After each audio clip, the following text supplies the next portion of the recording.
يا مريم،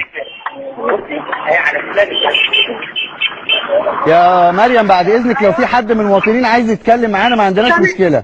انا معايا مواطن فعلا عايز يتكلم، هو فاكر ان انا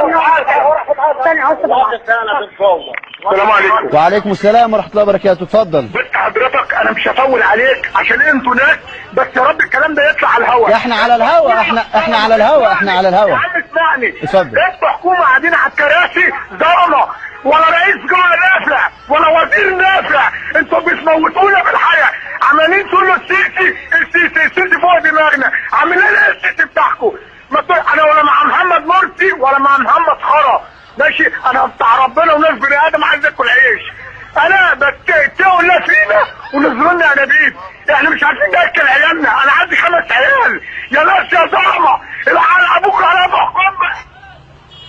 يعني لا اله الا الله. زي ما احنا شايفين المواطن المصري مخنوق. معانا سياده اللواء احمد